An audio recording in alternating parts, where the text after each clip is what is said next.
안녕하세요. 매일매일 습관처럼 여러분 저랑 같이 가시죠. 행정법 10분만 투자하세요. 매일매일 습관처럼 여러분의 행정법 아마 실력 향상에 도움이 될 겁니다. 자, 그러면 오늘 행정법 문제 뭔지 살펴봐야죠. 1월 23일 목요일 소방 승진 문제였습니다. 행정행위 취소 살펴보도록 할게요.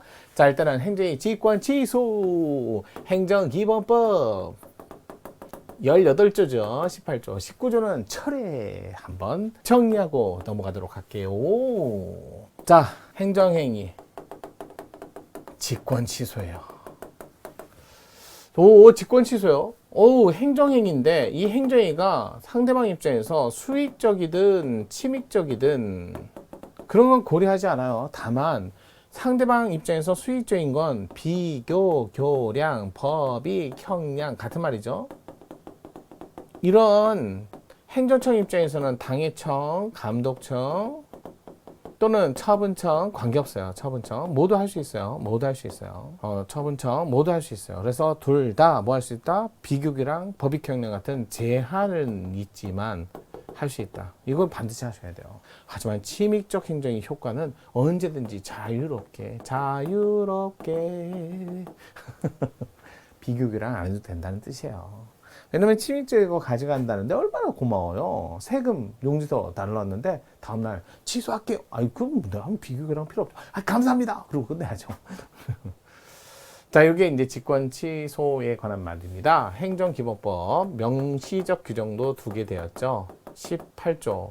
근데 원래 이런 규정이 없어도 직권 취소는요. 명시적 규정이 없어도 직권 취소는 명시적 규정이 없어도 자기가 한 거 자기가 취소하는 건데 다만 제한을 받을 뿐이지 원래 가능합니다.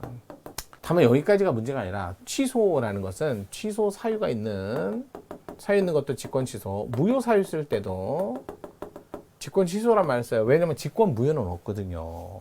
그래서 다만 이제 무효 사유에 대한 직권 취소는 기간 제한이 따로 없어요. 취소 사유에 대한 직권 취소도 기간 제한 있나요? 없어요. 이게 문제. 이게 이제 논의하는 거예요. 다만 이제 수익적 행위는 비교 교량하다 보니까 장기간 오랫동안 신뢰가 있어서 사익이 더 클 때는 직권 취소가 안 되는 경우가 있을 뿐이에요. 제한을 받을 뿐이 있어요. 그 다음에 이제 문제는 취소라는 행정행위는, 자, 취소라는 것은 원래 행정행위 하자가 있는 걸 전제로, 요걸 전제로 직권으로 취소합니다 해서 뭐가 나오는 거야? 또 다른 행정행위로서 직권 취소라는 행정행위가 나오는 거예요. 요 하자를 이유로 직권 취소가 하면 요 직권 취소는 이렇게 나오는 거죠. 원칙적으로 이렇게 해갖고 소급합니다.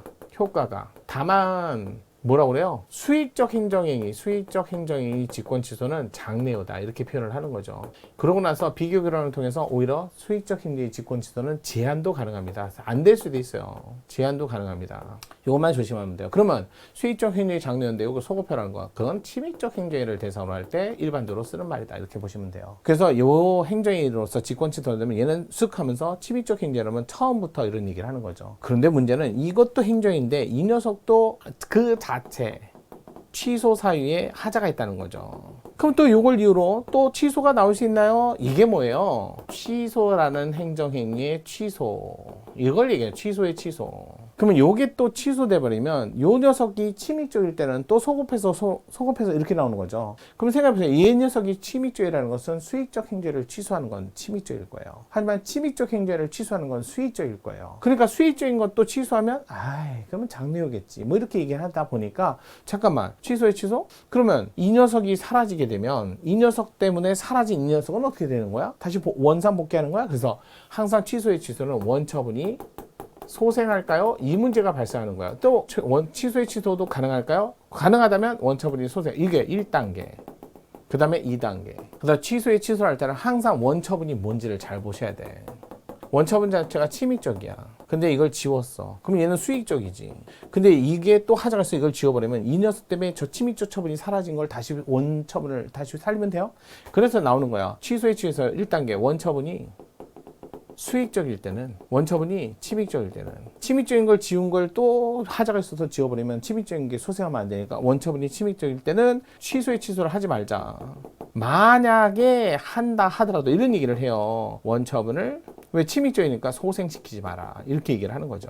다만 수익적 행정의 취소는 이걸 지웠는데 이 녀석 나빠 보이는 거야. 근데 이 녀석이 하자 있어서 이걸 지운대. 그러면 원처분은 소생시킬 수 있잖아. 그래서 수익적 행정의 취소의 취소는 허용을 한다. 그래서 소생도 한다. 이것도 같이 보시면 좋을 것 같아요. 그래서 수익적 행정의 취소의 취소는 가능하지만 침입적 행정의 취소의 취소는 원칙적으로 허용하지 않고 한다 하더라도 원처분인 침입적 처분을 소생시키지 않습니다. 이렇게 하고 끝나는 거예요. 이 직권 취소의 취소. 이거 취소 자리에다가 철회로 넣으면 되죠. 철회 취소 이런 식으로 똑같습니다. 기능이. 다만 철회는 장려효과 원칙이다.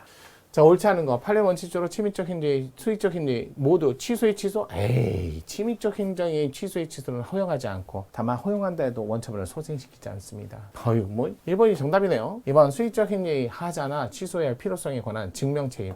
여러분 수익적 행정은 취소할 때 상대방 취소하지 말라고 하겠죠. 그러면 취소를 해야 될 필요성은 당연히 행정청이 입증을 해야죠. 3번 수익적 행정의 취소의 제한에 관한 법률은 처분장이 수익적 행정을 직권으로 취소하는 경우 적용되는 법률일 뿐 쟁송 취소 원래 쟁송 취소는요 상대방이 침입죄이니까 소송을 해요. 수익적 행정을 쟁송으로 취소하는 사람이 어디 있어요. 쟁송 취소는 대부분 침입적 행정의를 들고 소송을 합니다. 그래 이렇게 수익적 행정의 취소에 제한한 법률은 쟁송 취소의 경우는 원칙적으로 적용하지 않는 이유는 쟁송 취소는 침입죄이니까 들고 가서 소송하지. 그러니까 수익적 행정에 관한 제한은 여기에 적용하지 않죠. 수익적인 건 당연히 조심해야지 라고 하지만 쟁송은 침입적인 것밖에 안 들어요. 그러니까 법원에서는 침입적이니까 뭐 이건 뭐야 일반적으로 일반적인 수익적 행정의 취소에 관한 제한을 여기다 쓸 필요는 없다는 뜻이야. 그러니까 수익과 침입은 다르다 이 말이잖아 지금. 4번 수익적 행정이 취소할 때 이를 취소해야 할 중대한 공익상 필요와 취소로 인해서 상대방이 있게 될 기득권, 법적 안정성에 대한 침해 정도, 불이익을 비교, 교량, 법익 형량한 후 공익상 필요가 강한 경우에 한해서만 예외적으로 취소하고 그로 인해서 발생한 피해에 대해서는 손실보상까지 해줘야 된다니까요. 손실보상까지 생각하셔야 돼요. 요거까지도. 왜 적법하니까. 자 이렇게 해서 정답은 1번이었습니다. 정리 잘하세요. 취소의 취소. 원처분이 침입죄이면 하지 마라. 근데 만약에 한다 해도 소생하지 마라. 원처분이 수익죄이면 자유롭게 좀 하셔도 된다. 소생하지? 당연히 소생하지. 이렇게 나와야지. 그래서 좀 보시면 좋을 것 같습니다. 자 그럼 오늘 정리 잘하셨죠? 그러면 내일 금요일이에요. 내일까지 오셔야 돼요. 내일도 뵙겠습니다.